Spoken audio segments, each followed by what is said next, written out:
Good morning. Are you guys ready for our happy hour on money mindset with Mr. Mike? How do I do? I want to pin this, but I can't do it. Anyways, ready to join me? Is it requesting? There we go. Live. Is it working? Do-do-do-do. There we go. Hello, How are you? how are you? Really exciting. Really good, thank you. Yeah. Yourself? Good. I'm good. I'm good. It's a little rainy of a day here in Bangkok, but I kind of love it.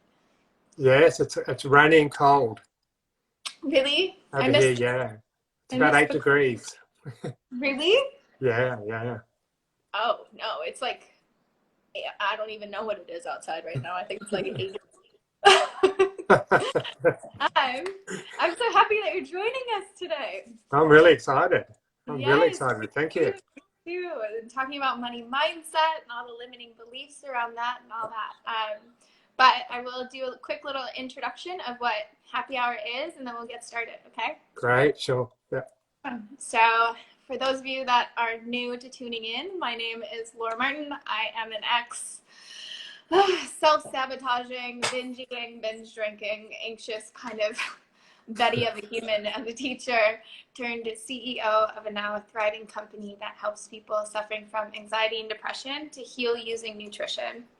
But it wasn't too long ago that I remember just being totally lost and confused by my anxiety and depression and really taking that out on my body and my lifestyle choices. And fast forward through my many failed attempts and my lessons learned, I now have a life that gets me super excited and just energized about life and just really balanced and everything.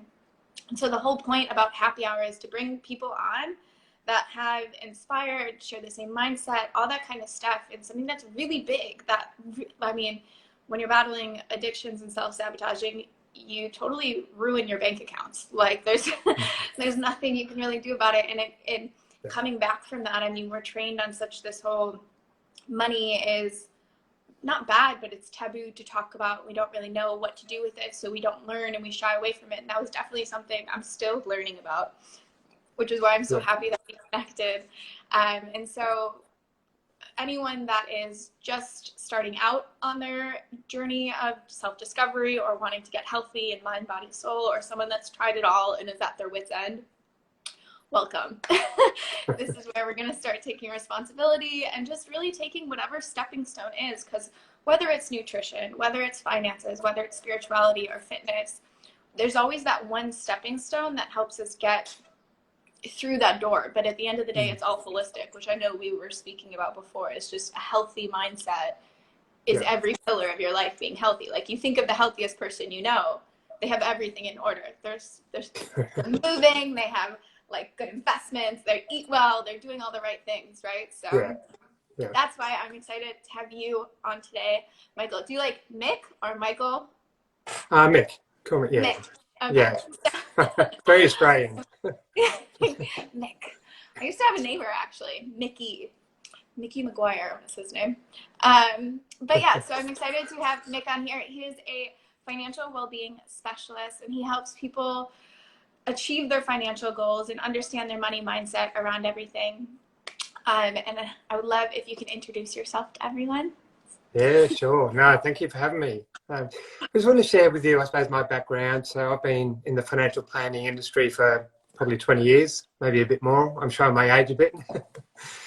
But what I found is that the planning industry is all around investments and certainly supporting people to have a good retirement, but there's nothing about financial well-being in the sense of where does a 29-year-old woman go to learn about money, the principles about money, what might be holding them back in regard to certain beliefs or behaviours around money. There's nowhere for them to go. So I started to actually sort of move away from that financial planning industry where people needed to have money to invest and just really helping people around their beliefs, their mindset around money and having a healthier relationship with money. So, and it just brings money into their life. It just increases the flow of money. And I wanted to, I suppose, just to set it up, I want to share my story, and I haven't shared it to many people. Yeah. So there's a bit of vulnerability there, but because my background is financial planning, but what I found myself is I was doing a lot of self-sabotaging and even building wealth, making some poor financial decisions. And I, in a sense, hindsight, I knew I was making poor decisions, but I found myself under a lot of financial stress for quite a period of time. And what that was doing to my body is that I started suffering from anxiety, which led to sort of that clinical depression and a bit of a dark time there. And then I was diagnosed with aggressive prostate cancer. And these are all causes of having the financial stress and not dealing with it and not opening up to it and actually saying, well, how do I work this out? But I didn't know, because a lot of it's subconscious, which we'll go through.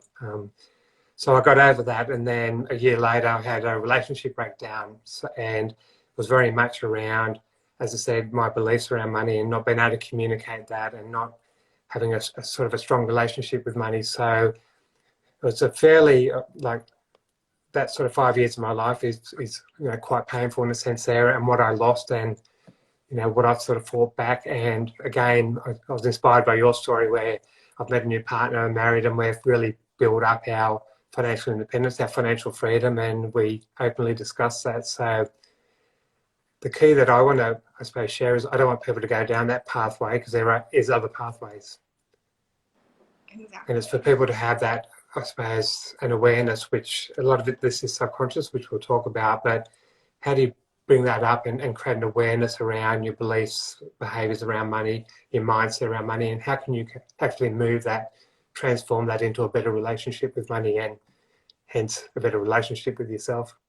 Well, thank you for sharing that. That's, I mean, I think that's something that resonates so deeply, is whether it's money, whether it's relationships, whether it's all of the above, it's whatever stress you're holding on to, your body's going to keep, right? And especially right now, like, that is the theme of June within my Facebook group, is actually stress management and understanding. And that's why I was really excited to talk about this, because right now we in good English, Laura, we are in a economic, like, what the heck is going on moment.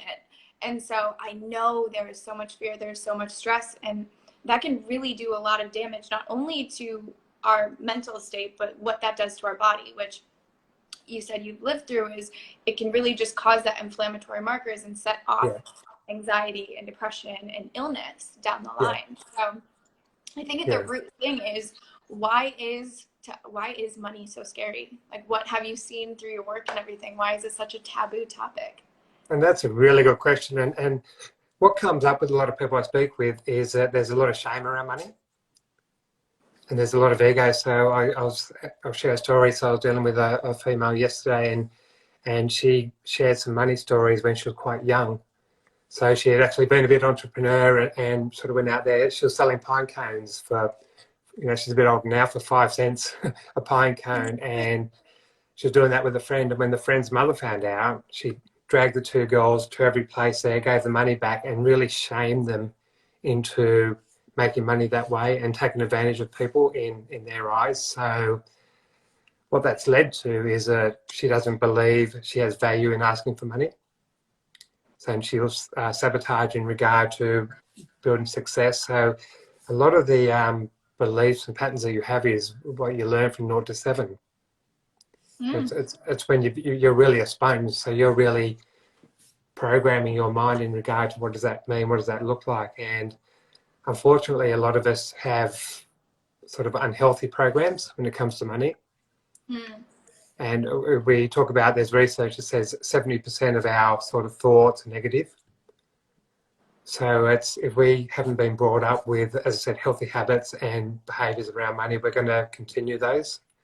I love when someone says to you, you know, you're just like your mum or you're just like your dad, and it's, a lot of it's true. As much as people don't like hearing that, but a lot of that sort of subconscious patterns that they've continued on their life is learnings on, you know, from their mum and dad, how they dealt with money.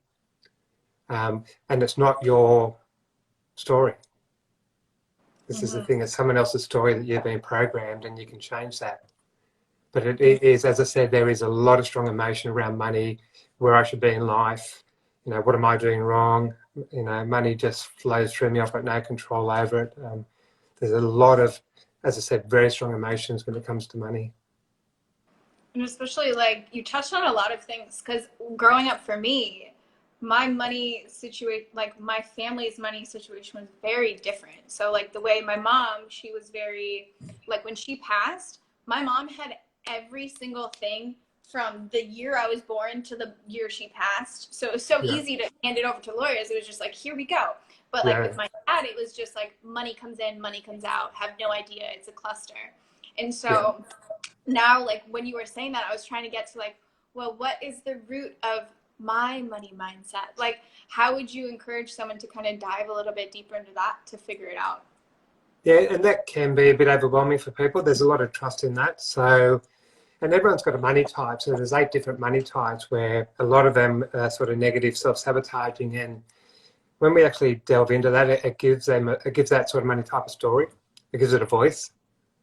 And people can start resonating with it. People are saying, that's me. I've never really understood my beliefs patterns around money. And then they can actually look at their money story. Everyone's got a story. And actually just see some patterns again arising from that. And this is really just bringing subconscious up to the conscious, the awareness piece. And then just saying, well, there was something going wrong with it. I felt stuck. I just couldn't move ahead. I couldn't get ahead, whatever I was doing.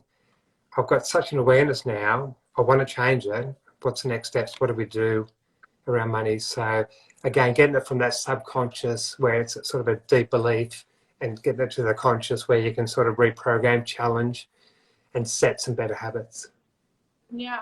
So what are the 8 like different money types?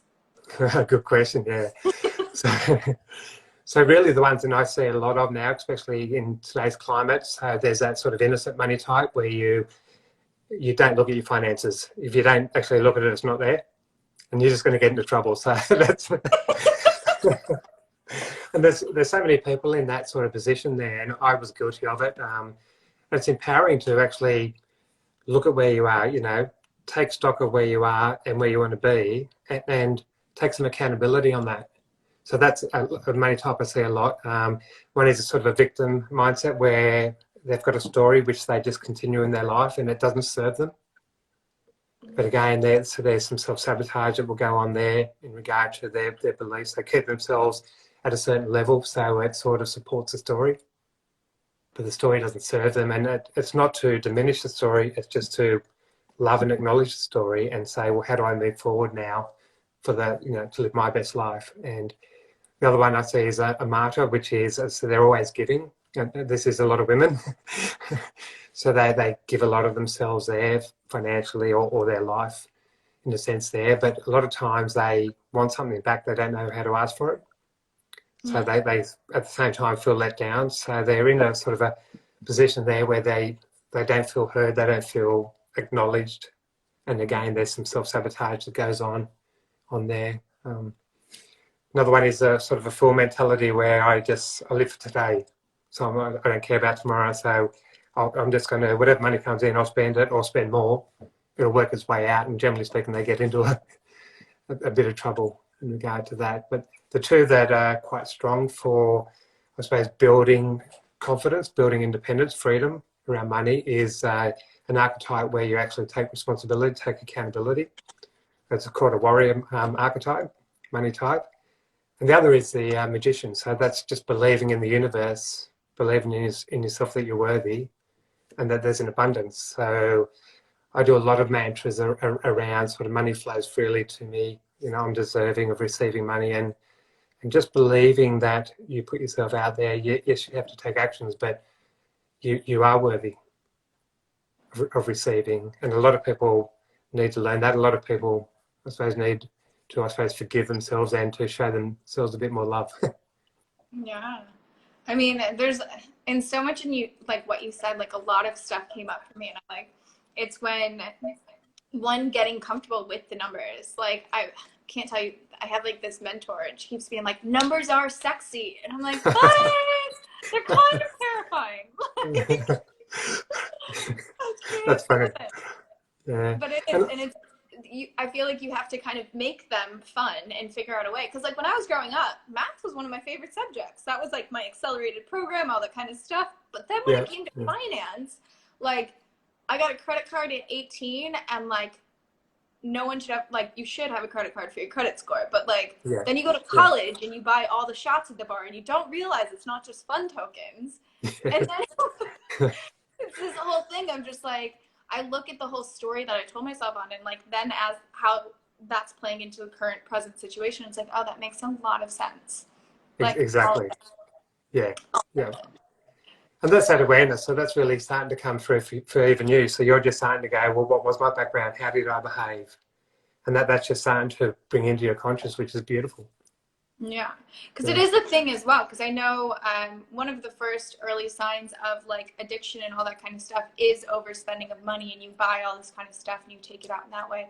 And so that could be something that a lot of people notice about themselves, is we can have addictions to spending money and coping and masking and all that kind of stuff, and that can get us into a whole other wormhole. You know, it's really bringing that mindfulness, and this is why I wanted to bring you on, because it's not just food, it's not all this stuff, but it is where are you spending your money? Where are you allocating it to? Is it benefiting you? Is it a scary thing?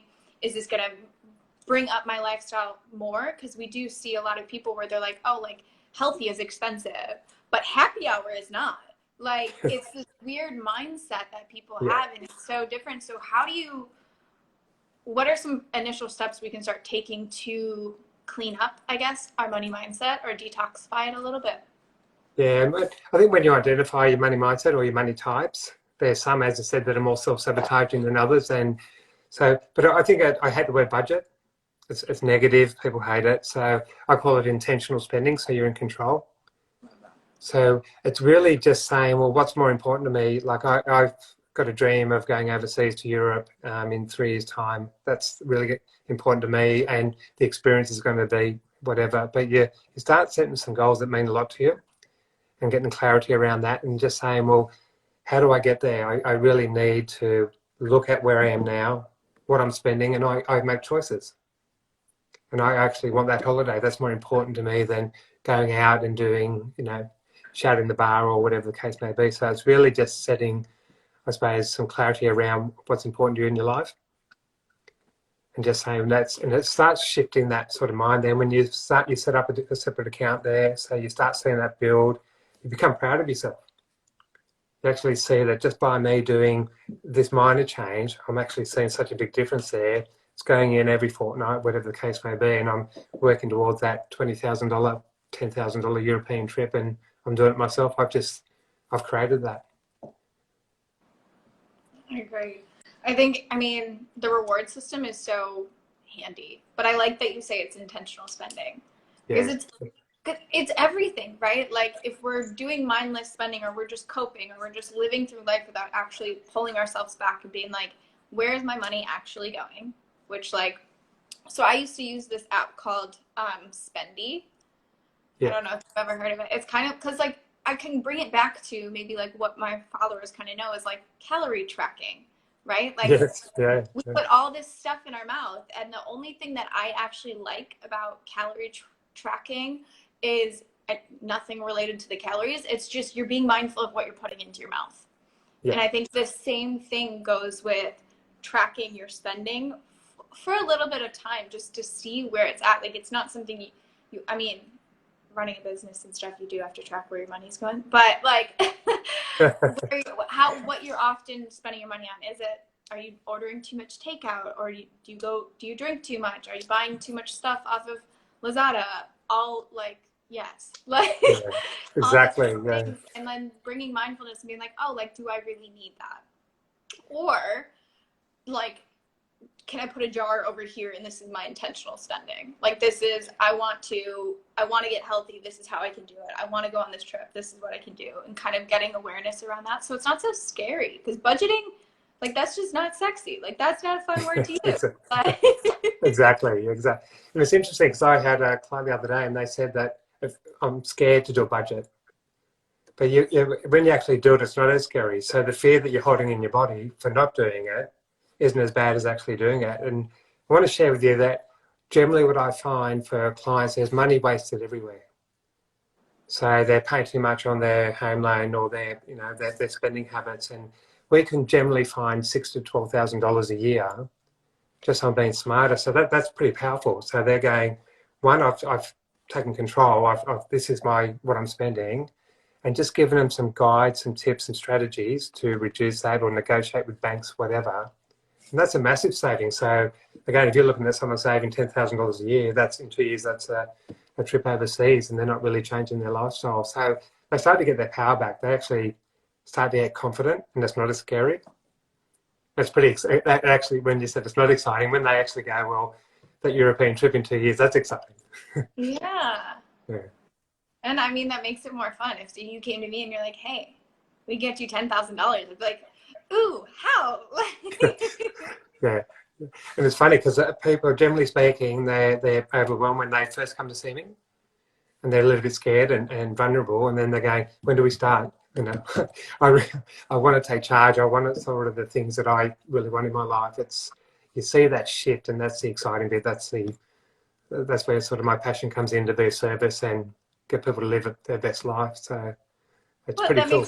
That makes so much sense, because like, you give them stepping stones, right? As opposed to you coming in and being like, hey, like, read this book, do this, all this kind of stuff, where it's not achievable. Or like, if you told me to look at the stock market, I'm like, no clue. Like, I have no idea. My friends keep trying to get me to like play. I'm like, I don't get it. Like, I don't want to touch it. But all that kind of stuff. But if you give someone actionable steps, and it's just like, hey, save money here, allocate a budget here, do things here. This is the difference between X and Y. Like, that makes a lot more sense than just like what the news and everything else tries to do. Like, it's just really hard to do it on your own when it's not your background. Exactly. I think people got to be ready as well. So there's a lot of education out there, and as much as I believe in education, it's really around changing people's sort of lives there. So it's more around being competent. So take someone on that journey and change their lives. So a lot of people are even online courses, which I'm building, and 3% of people finish online courses. So 97% don't, which is in a sense crazy. But all it's saying there is that people want just stepping stones, and they want to be held accountable, and they want to that support there. Show me the shifts there, how I can grow in my way. So that's what I'm doing. Yeah. That's incredible. So so you're building this course, you're doing all this stuff. So how do we change the conversation around money, like making it so it's not taboo, and just kind of breaking down those walls of this, especially like as a business owner, it still gets weird. Like when someone doesn't pay something, or when you have to say, hey, this is how much I'm worth, or like all this kind of stuff. And I see so many roadblocks with people that want to come work with me, and they're like, hey, that's too expensive, that's out of my budget. But to me, I'm like, if you just didn't go out, like, to me, that makes sense, because I've invested in so many coaches. I've invested in so many things. I see the return on investment. So how is it that you would kind of invite someone to look a little bit deeper and break that taboo around it, and just be like, hey, this is how I want to work, and this is what I want to do, and get comfortable with it? Well, I think that it is a taboo subject, and it's similar to mental health in a sense. So in the corporate world, they don't talk about it, where it's one of the biggest stresses in corporate. So there's a big reduction in productivity and people taking sick days and whatnot. So I think what we're going through at the moment, people can have that conversation. They feel safer in having that conversation because everyone's affected. So COVID hasn't missed anyone. So people are actually going up there and saying, well, how's this affected you financially? Where they never would have said that 12 months ago. What's happening with you? And we just got to keep this momentum. I think it's a great thing that's come out of this, is that people are saying, because it's safer to say it, because everyone's going through it. So how's that affected you? How are you feeling about that? Wish we wouldn't have that conversation. As I said, the same woman I dealt with yesterday, so she's running around business and not charging what she's worth, and she knows that. But then when we dig a bit deeper, we sort of find out that history, again, that was the one that when she was 5 and got sort of berated for sort of making money. So we're going back there, and she's saying, look, I know I should be charging more. I don't have the confidence, and we're going to work on some tools and some competencies to sort of build that confidence, because it's only you that hold yourself back. If you're confident in the value that you provide, the only person that's worried about money is you. So generally speaking, you're not coming across as confident, and people picking up on that. They're going, well, she's not confident, I'm not, or he's not confident, I'm not confident, like I'm going to challenge. Or, yeah. That's so true that you pointed that out of, because I can't tell you how many times people have asked me, oh, so how has COVID affected your business? They would have never asked me that 3 months ago. Yes. Like, you're so right. But the same thing goes for having a conversation around mental health, having like, how are you actually doing? Which I do, like, I think these are conversations that should be happening, since when our finances aren't in order and we're feeling like we're rubbing pennies together and all this kind of stuff, is really when it takes a toll on our mental health. And if you can just be like, hey, I'm actually struggling. Do you have any ideas of how I could better market this, or I could kind of get through this, and I could save some money at this point? What do you think I could do? It really would change the conversation and the vulnerability and connection that this world desperately needs right now, you know? Yeah. And I think if we can sort of just put out there that there's no judgment, again, everyone should feel safer because everyone's involved in this, everyone's been affected by this. So to reach out and just say, look, I'm struggling financially, I'm struggling, I'm awake at night, I sort of don't know what the next 3 months looks like. Can you help me? And there's people out there that can, and generally there's a solution that's sitting there, and it's just they're not in that sort of awareness, they're not in that sort of mindset to look at it. Where someone like me would go, look, if you did A, B, C, that's going to really get you through this next 3 months, and just the release of anxiety, the release of that stress for them. That, as I said, they didn't know any better, and it's not their fault there, it's the education process, but you can actually walk people through and make such a difference to their life. Yeah, so kind of walk us through, because I know everyone is affected by COVID and our finances are all affected. So what are some steps we can start taking to get us through this time? Because not everyone is an entrepreneur and can create all this kind of stuff. But so I guess speaking to two different ones, we can start with entrepreneurs and then we can talk with corporate. Like, what are some ways that we can move forward and kind of make sure we are okay? Yeah, and I think generally speaking, people have been affected, and it's understanding that. It's just putting that on the table. So I've lost 40% of my income as an example. So I'm struggling with my expenses there, and there's just so much. I mean, the government in Australia in particular have got so many packages which people don't know about. So if we actually just sit down and we're going, okay, things are tight there, we're going to really, over the next 6 months, need to have a really good strategy. So we can negotiate with the banks in regard to, one, getting a better rate, maybe having a sort of a holiday on the repayments so it doesn't affect their credit rating. We can actually, look at their utilities, come up with a plan there. They actually, in Australia, can access superannuation, $10,000 this financial year and next financial year if they meet a certain criteria. Is that the right decision?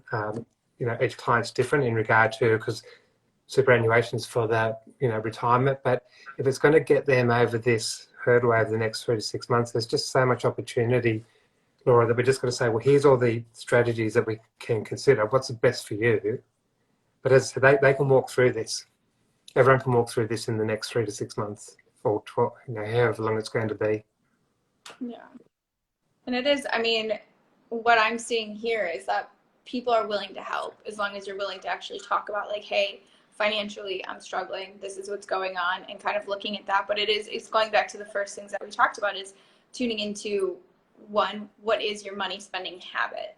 Because this has changed everyone's money spending. Like, I'm more mindful of, one, where I'm spending how I'm spending my money, but also with what companies I'm spending my money with. Like, I'm helping the small local businesses as opposed to the large franchises, and kind of tuning into that, which is really, I don't know, it helps with my mindset a little bit to know where my money is going in that sense, where I'm like, okay, so I'm helping in that. But it really is just making the small adjustments, right? Thanks for sharing that, because I think I'm seeing that as well.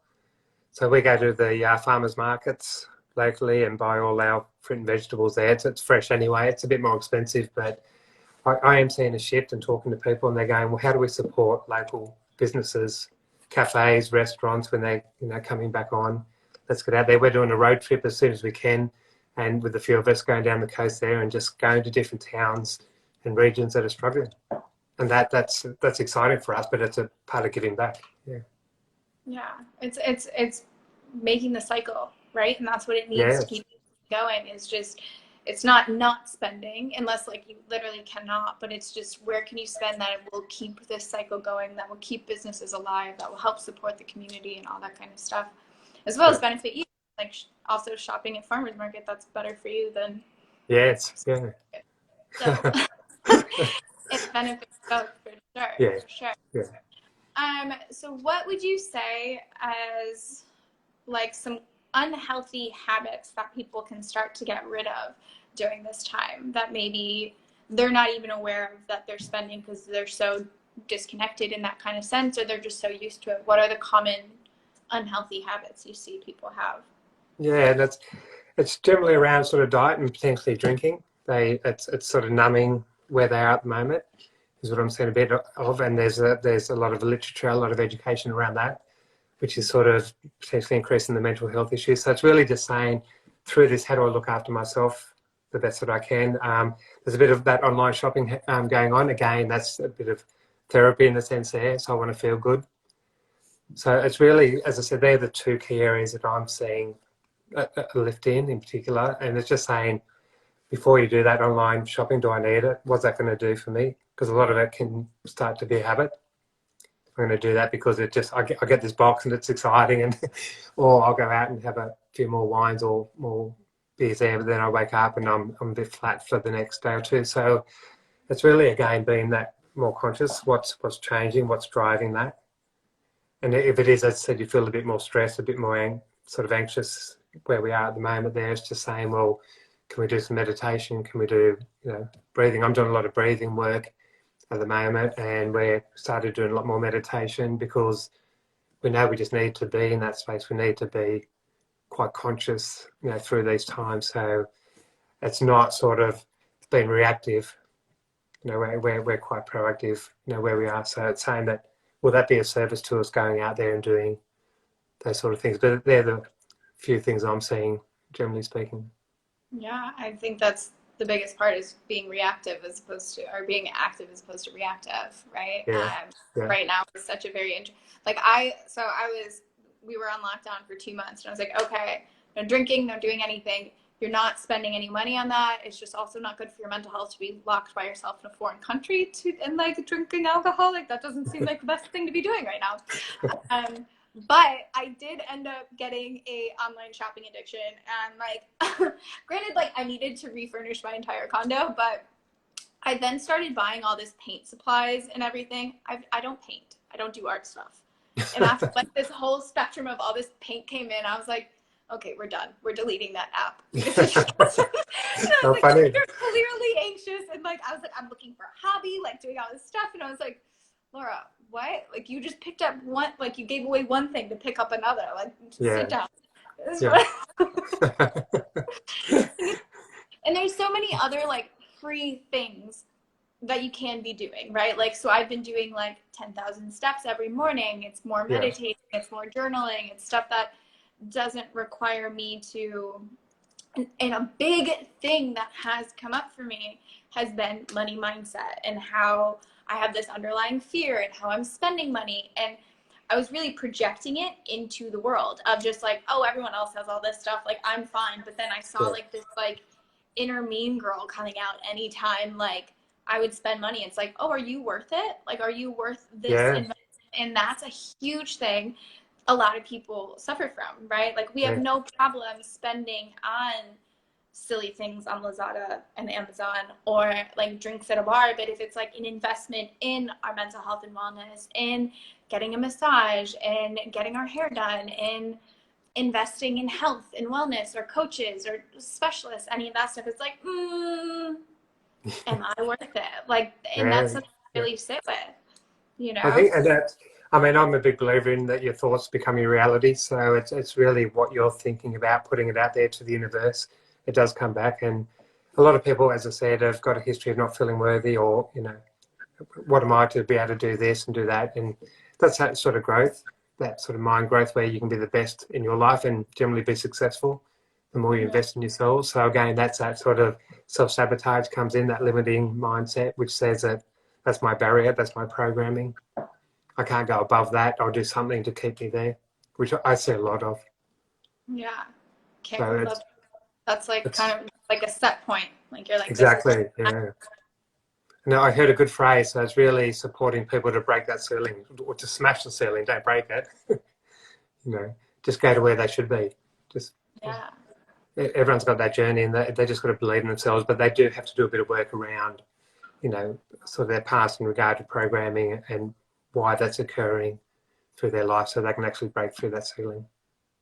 And make it so it's not so scary. Like even I've been just like tiptoeing and learning stuff, and just even like the difference of like a liability and an asset, or like where is my finance going? How much is the interest? How is this going? Like doing all this kind of stuff. Because before it was like I would sit with a financial advisor, and it was basically like my head was like I would just like no, I had no idea. I was like just learning different words he was saying. I was like, he said liability like 8 times.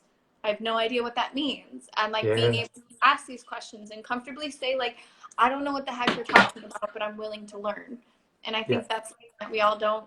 Instead of that, we just want to push it off or not look at it, or like just keep the money under the mattress kind of deal, where it's like, here, let me just keep the money here, as opposed to having my money work for me, you know. And I think a lot of people don't even know that's even an option, really. Like we're like, we'll keep it in the bank. It's going to have an interest rate of like 1%, and that's it. Like, as opposed to actually learning about money and being like, hey, where can I invest it so eventually it will work for me, and kind of play around that. So can you kind of walk us through some stepping stones of breaking through that barrier of people that are in their like late 20s, early 30s, and how can we start taking those steps so that our money can work for us, as opposed to feeling like we're swimming in it? Yeah, and it's so I deliberately don't do financial planning advice now, but when I was doing financial planning and generally setting up a sort of a savings plan and putting it into an investment that's going to get a return, yes, with some volatility, but if it's for the long term, you really want to get a return above inflation. So you want your money working hard for you, so it's more powerful for you. So whether that be shares or property, they're really the only 2 assets, but it's really saying, well, where can I put it there that it is long term? It's going to go up and down. That's what it is. There's some what they call volatility, which means it can go up and down. But in the long term, I'm going to get a return there that I've got more power than just actually having it under the bed or putting it in a bank when inflation's 2-3%, as an example. So everything's going up in regard to a holiday, or if you want to buy something, where you're only 1%. So you're actually moving away from your goal. Your money's not working for you. So it is looking at what's out there that will give you a return above what inflation is, because that gives you power. That gives your investments are working hard for you, which it should be. Which is exactly what we all want. Exactly. I'm big on passive income. I'm just big on people having choices where wherever they are in life, that they, you know, one can actually have sort of money set aside for what we've been through now, as an example. They've had choices, and sort of building some things that are really important to them, some dreams that they really want to achieve. And the way to do that is to have, as I said, the process, have money working for you, set it aside, plan for it, and see it build there. And it'll change your mindset going, I'm there in a year, or I'm there wherever. So. And that comes from first understanding what any of those numbers mean, and doing the work and understanding all that stuff. So I know a lot of people that I speak with, they have a lot of debt and they don't have savings. Would you advise them to pay off their debt first, or would you advise them to build up a savings plan? Yeah, it depends what the debt is. So generally speaking, a lot of people I deal with have got, when they're younger in particular, they have credit card debt. And that's quite high interest rates, and they have some other debts there, personal loans, whatever. So generally the first thing we do is look at how that all looks, and they're pretty high rates. So you're talking about credit cards at 23-25%, which is really high. So we tend to put a restructure plan in place first. So that ideally brings the sort of debt, the interest rates down to 10%, or ideally lower, or shop around for providers that offer a nil credit card for 6 to 12 months, but with a plan to reduce the debt or get rid of the debt. So that's important. So the first goal will be to clear debt, because you're not going to get 23-25% anywhere. So get that down there, have a real succinct plan there. even if you maybe drip feed $100 into maybe a savings plan where you start to see something on the flip side, that's fine. But your main focus will be to clear that debt. But to be smart about it, don't necessarily just say, well, that's my debt, I've just got to clear it. Just going, what else is out there? Can I restructure it? Is there someone there that will look at this overall plan that I've got in regard to my debts and provide something pretty good, which will take 2 to 3 years off paying off your debt, which is really cool. Yeah, that's awesome. And it's seeing, I mean, sitting down, seeing where the money is being spent elsewhere so that you can cycle it in. Exactly right. Time not getting like a big payday and instantly setting off that, you know, it's being smart about the payment, right? Yeah, exactly right. Exactly right. Yeah, yeah. Yeah. So, do you have any final tips or anything like that for people that are, because right now it's just, it's such a weird friggin' time. Like, with money, with mindset, with stress, with everything in between, do you have any final kind of tips for anyone that's struggling? Yeah, I'm just seeing a lot of that financial anxiety, and that it sort of doesn't have to be there. So, and it is scary to look at where you are now. I get that, but it's so empowering just to sort of take that step, put down where you're at the moment there, even reaching out to people that can actually support you with that, and just go, here's your situation. It's not that bad. A lot of times they think it's worse. And just saying, well, what does it look like over the next 3 to 6 months? Get you through that, but take that accountability. It's freeing. So I reach out to a lot of people just saying, you know, just put it out there. Reach out to the right people, and, you know, if you can't do it yourself, get some guidance there. But it's not as scary as people think. And that's the accountability piece. I am doing I wanted to share with you, whether we've got time, is that I've got a webinar on Thursday at 7 p.m. Sydney time.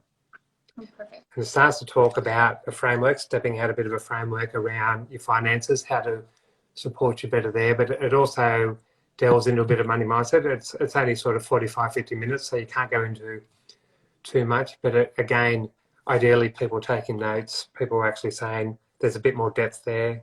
And I've listened to this there, but now I've heard it again in a different way, maybe taking some notes there, I can do some stuff there, or knowing where to reach out to. So I can share a link with you if that's something that you... I'll definitely, because this will be saved after for anyone that wants to come back and take notes and all that kind of stuff. It'll be saved in my IGTV, and then I'll also put it on YouTube. So I'll be sure to put that webinar in there so people can follow up with you.